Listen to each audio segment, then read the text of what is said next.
2, 1. Ignition. Shepard cleared the tower. 全球首富贝佐斯美国时间20号上午搭乘蓝色起源的太空船升空，到达国际上认定的太空边缘卡门线，体验了将近3分钟的无重力漂浮。Oh my God! This is incredible. 不过原来在9天前，他的竞争对手维珍银河创办人布兰森就抢先一步出发。他还说 To the next generation of dreamers, if we can do this,Just imagine what you can do. 究竟是命运的安排，还是情感的纠葛，让这些亿万富翁争相冒险飞上太空呢？太空旅行又要花多少钱？平凡的你我有没有机会飞出地球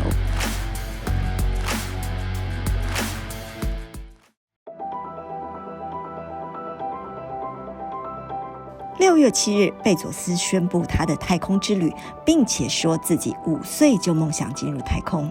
You see the Earth from space, it changes you. It changes your relationship with this planet, with humanity. It's one Earth. I want to go on this flight because it's a thing I've wanted to do all my life. It's an adventure.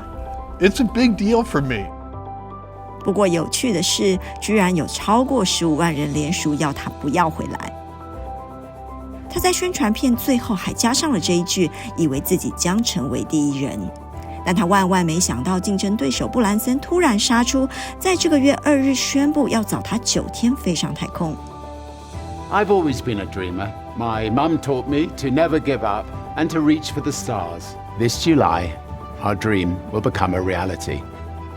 And we're really excited to share that moment with you all. Welcome to space. 两位富豪同样有个太空梦，但他们所使用的飞行技术却大大不同。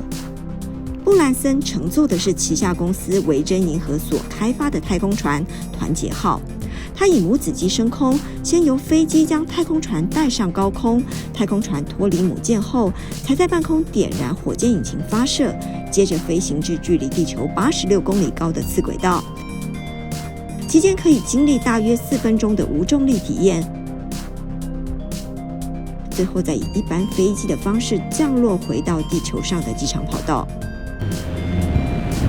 而贝佐斯则是搭乘蓝色起源的飞船，它的原理跟传统火箭一样，由地面发射，在于高空放出太空船，推进器则会回到地面，留待未来重用。而这次的飞行，蓝色起源太空船最高飞至大约海拔107公里的高度，略高于维珍银河的团结号。Featuring windows that comprise 1/3 of the capsule's surface structure, the largest windows ever in space, you'll have a view of the curve of the planet and the vast darkness of the cosmos. 飞船会在太空中逗留几分钟，最后以降落伞的形式回到地面。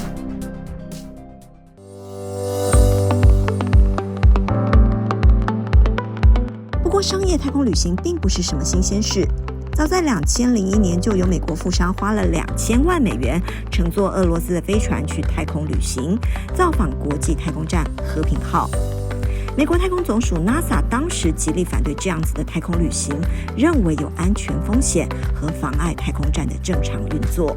2, 1, 0, and liftoff, the final liftoff of Atlantis on the shoulders of the space shuttle. 结果 NASA 后来因为自己的经费不足，加上太空梭在2011年全面退役，美国一度面临没有自己的太空船送人上太空的困境。与此同时 NASA 也想到可以用外包的方式跟私人企业合作，接手运送太空人和设备到太空站的任务，于是开启了太空飞行商业化的一道门。马斯克旗下的公司 SpaceX 最终打败其他对手得标。去年5月 SpaceX 研制的可回收火箭成功将 NASA 的太空人送上太空站。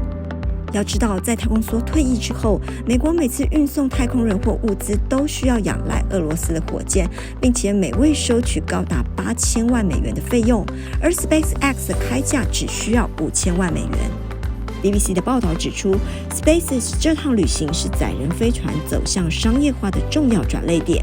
企业将可以向政府以及任何人出售太空旅行服务。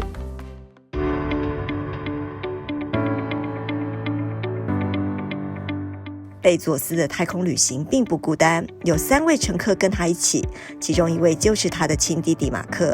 I invited my brother to come on this first flight because we're closest friends. I really want you to come with me. Would you? Are you serious? I am. I think it would be meaningful. 另一位贵宾是高龄82岁的冯克，他在1960年代曾经接受过太空人的训练，不过当年因为性别而被拒绝上太空。I can't tell people that are watching how fabulous I feel to have been picked by Blue Origin to go on this trip. 冯克写下年纪最大的太空人记录，而这趟飞行最后一席则属于18岁的荷兰高中毕业生戴蒙，他也成了史上最年轻的太空人。不过原本这个位置是由一位神秘富豪用天价2800万美元，将近台币8亿，在拍卖会上得标。据蓝色起源官方说法，他因为没空，改由出价第2高的戴蒙父亲递补，而他又把位置让给了儿子。相比之下，维珍银河的太空体验收费便宜许多，每位只需25万美元，这当然也不是一般人可以负担得起。但是据了解，已经有超过600位富豪向维珍银河预订了这张机票。瑞银2019年曾发表一份报告，他们估计10年后太空旅游的经济规模可以高达200亿美元。马斯克也看好太空旅游带来的商机，预计今年内载人上太空旅行，但他没有透露自己是不是乘客之一。听了这么多，你是不是很羡慕？不用伤心，在不久前，日本富豪前泽有做一项 SpaceX 包机，并且公开征友一起探索月球，同行的人还不用付钱。同乗者を募集します。8名。世界中から今回募集します。不过很遗憾地告诉你，报名在今年的3月14日已经截止。回到马斯克，除了登陆月球，他甚至有更长远的目标，希望在2025年前在火星上建立殖民地。I think given the choice of dying on Earth or dying on Mars, I'd say, yeah, sure, I'll die on Mars. And if I do die on Mars, I just don't want it to be on impact. 贝佐斯的目标也不在于太空边缘旅行的成功。2年前，他就向大家展示蓝色起源所研发的登月太空船蓝月，当时还宣示5年内要载人类重返月球。不过他很快遭受打击。4月的时候，贝佐斯因为参与竞标 NASA 登月飞船的合约，输给了马斯克，而相当生气地向 NASA 递出了上百页的抗议声明。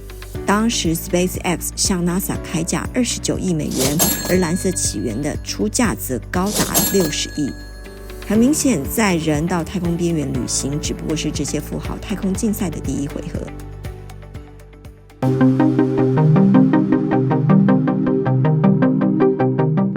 太空竞赛或多或少可以加快科技的进步，但是每一趟的旅行都会对地球造成伤害。一份 NASA 资助的研究推估，以每1000次的次轨道火箭飞行计划计算，火箭所产生的污染物将会严重破坏气候系统，导致地球升温，南极甚至会升高 0.8 度。该报告还警告，赤道地区将失去1%的臭氧覆盖，并且将增加人类受到太阳辐射的伤害。现在各国政府都没有针对火箭排放订立任何的标准和监管，但未来可预见的是，私人发射只会不断的增加，太空旅游所带来的环境污染值得关注。否则，我们飞上太空的那一天，可能不是为了太空旅游，而是为了太空移民。